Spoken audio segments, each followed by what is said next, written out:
Good Wednesday evening and welcome to the NCWLIFE Evening News. I'm Grant Olson. Here are a few of the stories we have coming up for you tonight. Representatives Kim Schreier and Dan Newhouse have teamed up to introduce the Enable Act to support farmers who voluntarily participate in conservation programs. An up-and-coming nonprofit is seeking candidates and campaign workers to reach out and represent rural citizens around north central Washington. And one more day of warm weather before we see wet and much cooler conditions heading into this weekend.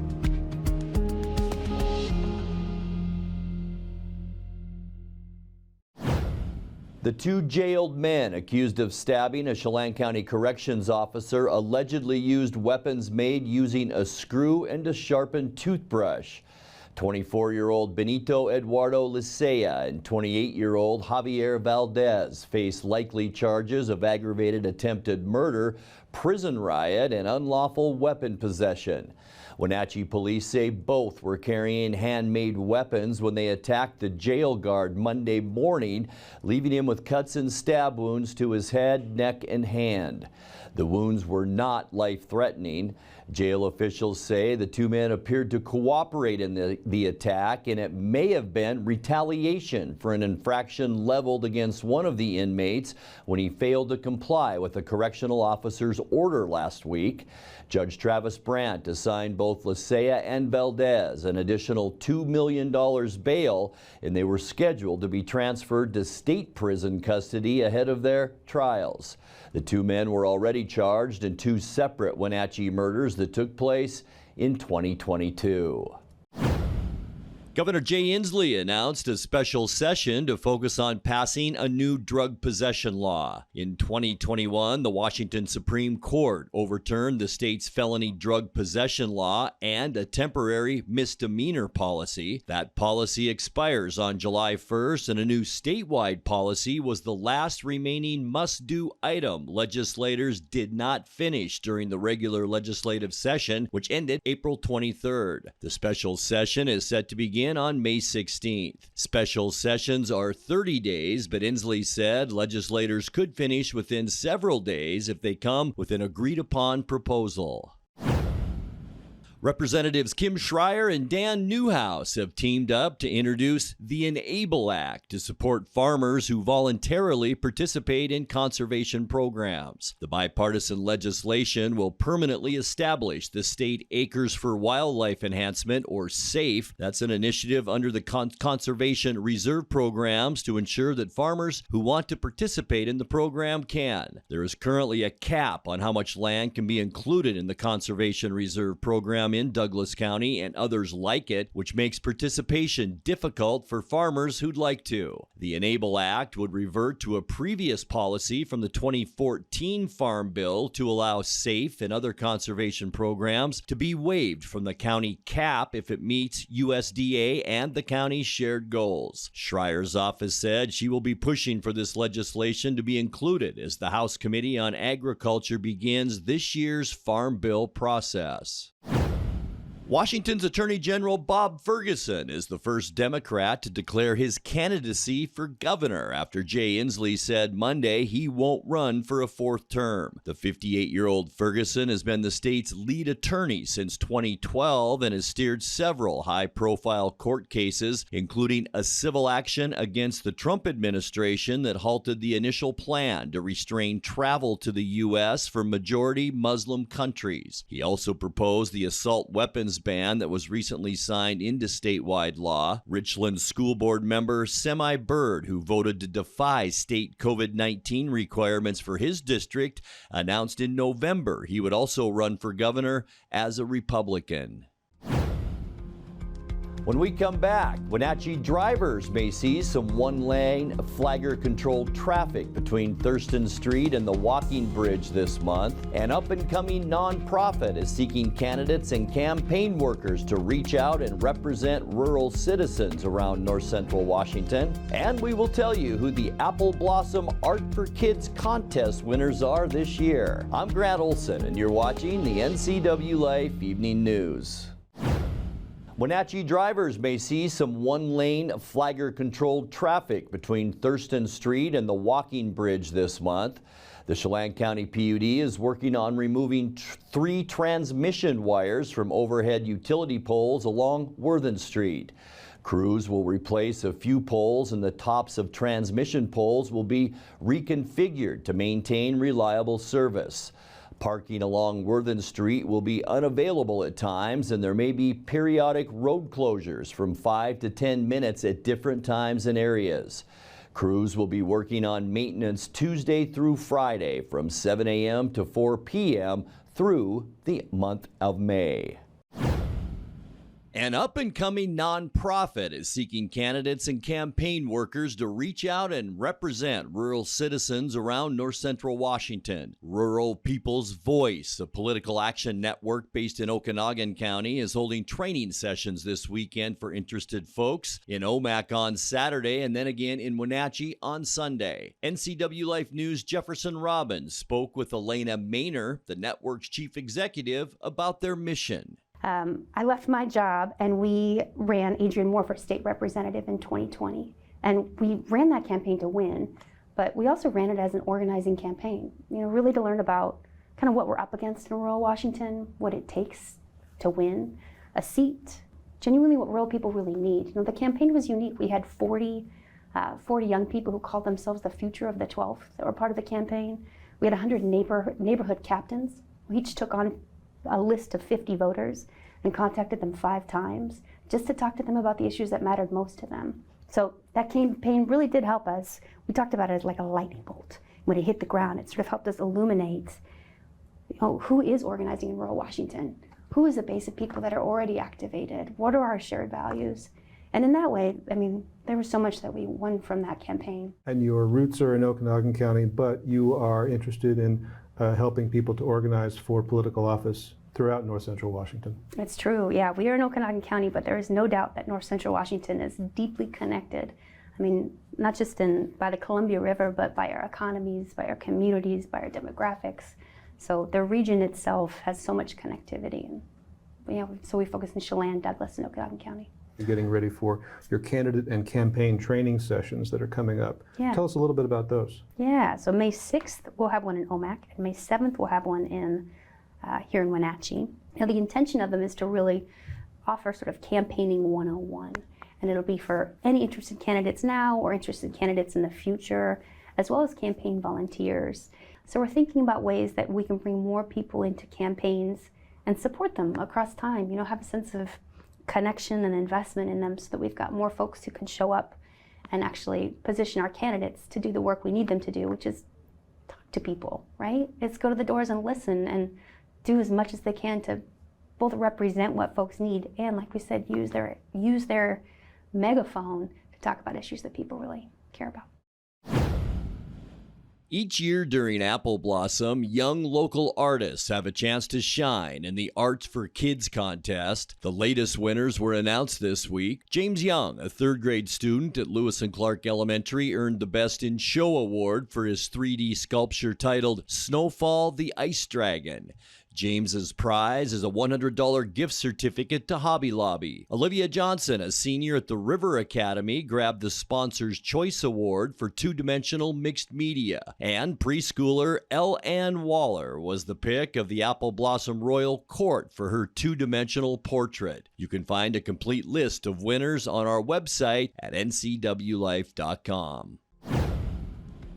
Coming up next, we will introduce you to this year's Washington State Apple Blossom Grand Marshal, Sarah Babbitt. And in weather, unseasonably warm weather again tomorrow with thunderstorms possible by late afternoon.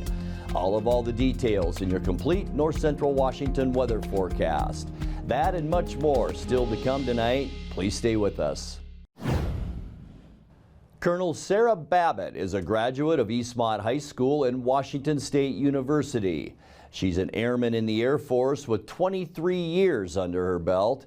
She's even vice commander of Space Base Delta 1 in Colorado. But this weekend, she's serving an important duty as the Washington State Apple Blossom Festival Grand Parade Grand Marshal.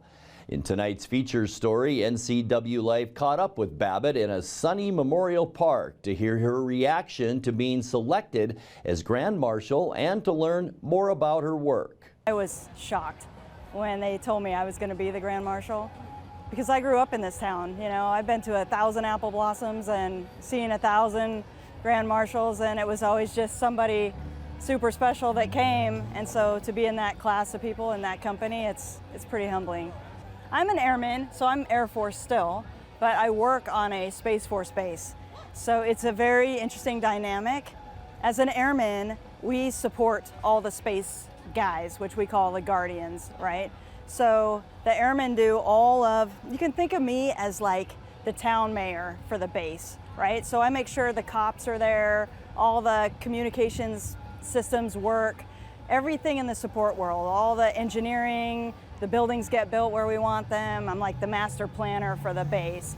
And then the space operators, the guardians from the United States Space Force, they are the operators. So they're actually doing space missions from my base. And I and the other airmen underneath me support that mission and those people so that all they can focus on is operations in space, which is the new high ground. So it's important that they get it right.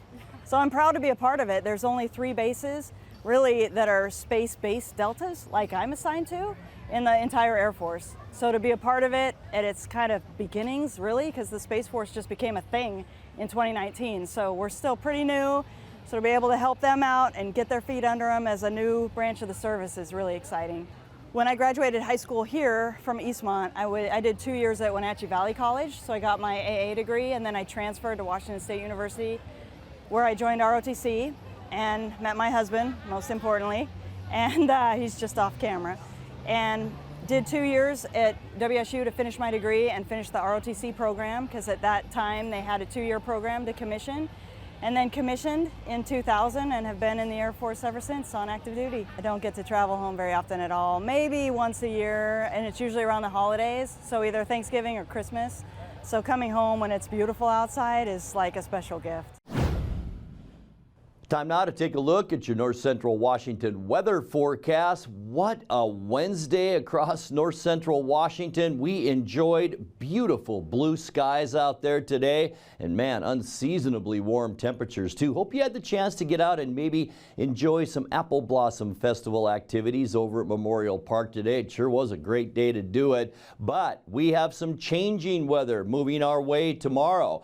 Hazardous thunderstorms are possible, frequent lightning, heavy rain. This is our situation about 5 o'clock tomorrow afternoon. We are right in the bullseye of these thunderstorms, so keep your eye on the sky tomorrow, especially from about 3 in the afternoon until about 6. That should be our very unstable time of day tomorrow. So yeah, watch the weather tomorrow. Today, 84 degrees, unbelievably warm out there today. 68 is our normal, and we were just 3 degrees shy of a record high, and that was set back in 1966. 59, our overnight low this morning. That an overnight low record warmth for this early May. 45 is our normal low, and 34 our record low set in 1996. Sunrise 5:41 and sets this evening at 8:15. Let's take a look now at what we can expect for Thursday. We talked about the thunderstorms, but before we get there,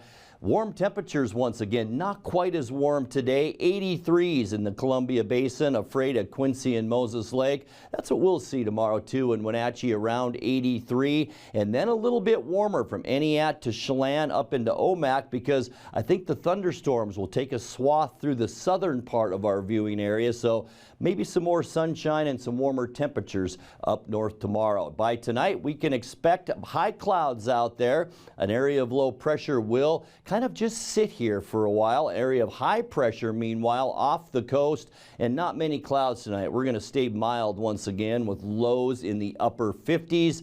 For Thursday, increasing clouds. Really, it's this little area of low pressure off the coast. It's going to swing some clouds our way, and the mixture of warmth and that unstable air, there's that swath of thunderstorms. We're going to warm up too. High temperatures tomorrow, generally in the low to mid 80s.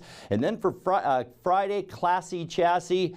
Not so nice. We have a good chance for rain right through the day. 60% at least for Friday. It's going to be much cooler too. We're talking highs Friday only in the upper 50s to near 60 degrees. And for the Stamilt Growers Grand Parade on Saturday, mostly cloudy, about a 30% chance of off and on showers for Saturday. Going to remain cool though, with high temperatures for that parade, around 55 to 60 degrees. And then for Sunday, ending our weekend, a double dose of low pressure just off the coast. That won't do much Sunday. We'll see partly cloudy skies with highs in the mid 60s. But as it moves a little bit closer to us on Monday, some shower activity will be spotty all over the state. So we'll have about a 30% chance of rain as we kick off our next work week. Once again, consistent with highs into those mid 60s. And by the end of our forecast on Tuesday, a break from the wet stuff. Partly cloudy skies and mild for Tuesday. A little bit warmer too, with high temperatures then in the mid to upper 60s. Let's take a look now at that 7-day forecast. Very mild overnight once again, 58 tonight. Watch the sky tomorrow. We could see heavy downpours of rain and maybe even some small hail tomorrow afternoon. A good chance for rain on Friday, only 59 for our high temperature. Not that warm for the parade on Saturday either, with a 30% chance of rain Saturday and 60, and then we'll be pretty consistent through Sunday, Monday, and Tuesday with high temperatures in the mid 60s. And that's a look at your local weather forecast. Coming up next, tonight's sports report with Eric Granstrom and more as the NCWLIFE Evening News continues right after this. For the third time in 4 games between Seattle and Dallas, it was decided in overtime as the Kraken edged the Stars 5-4 in Game 1 of their Round 2 Stanley Cup playoff series last night. Seattle fans were on their feet as the Kraken scored 4 first-period goals and held a 4-2 lead heading into the third. But that's when Dallas came storming back to force overtime. A big Philip Grubauer stop in the extra frame led to Yanni Gourde being the hero on the other end of the ice. Dellandrea across the line, finds Hinch, moves in, shoots, save Grubauer. Oh, the rebound, he stopped Dellandrea as well. And Wenberg emerges, brings it across the Dallas line to Alexiak. Alexiak backhander, steered aside by Ottinger. With room, Soucy. Passed up the shot. Instead, it's Wenberg. Got it on net by Cartier. And it's gobbled up by Ottinger. Pirouettes at the blue line. Tolvanen up top, Larson. Take the one-timer. Instead, Bjorkstrand puts one on net. The rebound on the doorstep. Controlled by Yanni Gourde. Swings it towards the net. Score! Yanni Gourde! A wheel-around wrister wins it in overtime. Seattle takes the early lead in this best of 7. Gourde says they used the intermission after giving up the 2-goal lead to focus on the task at hand in the overtime session. We're a pretty poised group in that locker room. We're a pretty confident group. Obviously, you don't want to give up 2 goals going in the third when you're leading by 2. But that's something that we can clean up. But I love their response. I love their composure. I love their poise. We're a pretty mature group in there. And we trusted that the process was going to get it done. Keep working, keep at it, and eventually we're going to get our break, and we got it there. Coach Dave Hackstall says he felt fortunate to get 2 overtime after the Stars' rush in that third period. You know, we get a chance to get a little breath with the intermission and just reset a little bit. Obviously, that last 10 minutes, as soon as they got the 3rd goal, I mean, the momentum swing, they came in waves, right? The building's rocking, and you know that they were going to come. But to be able to, get through to the overtime, the intermission, settle down a little bit, and just get back to our game. That's the biggest thing. We didn't do anything spectacular or out of the ordinary in overtime, but, the big thing for me was our group and the older guys in the room were just to be able to bring us kind of back to level, and we got back to our game. Seattle skates at Dallas again in Game 2 tomorrow night at 6:30. It's on ESPN. Well, the Mariners were being no-hit into the 8th last night before they finally generated some offense and beat Oakland 2-1. Mason Miller had kept Seattle hitless through 7 when A.J. Pollock stepped into the 8th to change that. Then Jerry Kelenic provided the winning margin. 7 no-hit innings for the A's tonight. Here's A.J. Pollock.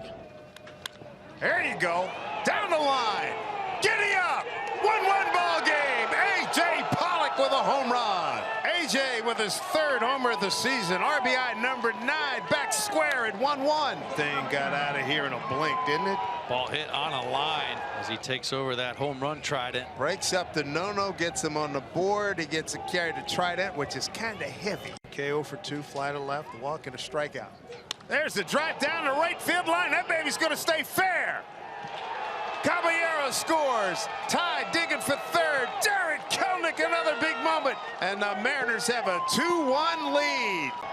Wally with the 2-2. He got him, and the Mariners win this ball game 2-1. They were being no-hit, but they come back late with 2 runs in the 8th inning to win this ball game, to go to 13-16, and on the road trip they are now 3-4. Meanwhile, Bryce Miller made his major league debut, 1 for the record books. He struck out 10 over 6 innings, allowing just 1 run on 2 hits. Seattle and Oakland go at it again tonight at 6:40. It's on Root Sports Northwest. Wenatchee celebrated its 10 seniors last night prior to its match with Moses Lake in boys soccer. 80 minutes later, they were celebrating a big 7-1 victory. Anthony Garcia had a hat trick while Julian Reyes added another 2 goals as Wenatchee held on to first place in the Big Nine with the win. Sebastian Moraga had the call on the NCWLIFE channel and following the game caught up with Coach Dennis Stronson and 2 very special freshmen. It was about coming in and making a statement. You know, we're getting to the end of the season, we're playing well. And we just need to keep building on the momentum that we've gained these last 4 games. And we know there's more soccer to play as the season goes forward. Yeah, obviously I know these guys off the field in school and club soccer. I also play with them as well, so that helps too. And then just me and my brother, when we connect, it's just like easy. It's just good momentum because we dropped those 3 games in a row, and these guys started it. So just coming out and, you know, beating these guys, you know, because we obviously took that loss, like, deep down, you know. So just building momentum going into the playoffs is big, you know, because then you're just carrying those. I mean, we scored 7 tonight, so just, you know, going in thinking that we're going to get 7 in the next game and 7 in the next game, just, you know, just keep pushing for more goals and more wins. In other action on the Les Schwab Prep boys soccer scoreboard, Eastmont remained tied with Wenatchee for first with a 4-1 win at West Valley. Okanagan topped Tonasket 4-2. Liberty Bell beat Bridgeport 2-1. Manson shut out Pateris 7-0. Brewster plays at Oroville today while Omak is hosting Quincy coming up at 6 o'clock. Big Nine baseball Tuesday saw Eastmont shut out Sunnyside 12-0. Davis came back to beat Wenatchee 8-5. West Valley drew even with Moses Lake atop the Big Nine standings with an 8-0 win over the Mavericks. Kashmir claimed the regular season Caribou Trail League title with a 20-0 win over Cascade. Chelan edged Quincy 4-1. Omak beat Manson 14-4. Waterville Mansfield claimed a 10-6 win over Riverside Christian. Oroville topped Tonasket 10-0. Doubleheader in Winthrop today. Liberty Bell hosting Cle Elum. Also in girls fast pitch softball yesterday, scoreboard had Wenatchee downing Davis 14-3. Quincy beat Chelan 18-4. Kashmir caught Cascade 20-4. Okanagan beat Brewster 10-5 and Tonasket blanked Manson 2-0. Also Liberty Bell's softball team hosting Cle Elum in a doubleheader in Winthrop today. West Valley's tennis teams completed an undefeated Big Nine campaign with a sweep of Moses Lake yesterday. The boys won 5-2 while the girls swept 7-0. Chelan edged Eastmont with the boys winning 4-1. Girls claiming a 4-3 victory. Cascade and Kashmir split with the Kodiak boys winning 4-1 and the Bulldog girls winning 5-0. Just a quick shout out to a young man I met after soccer last night who's very enthused about the NCWLIFE channel. How do to Dean. Thanks for watching. That's a look at sports news. Have a happy Wednesday. And that will do it for our newscast tonight. For more on these stories and other news from around North Central Washington, you can find us on Facebook or our website at ncwlife.com. And remember, if you see news happening, we'd like to hear from you. You can send us an email at news@ncwlife.com or give us a call at 888-6295. I'm Grant Olson. Thanks so much for being with us and have a great night.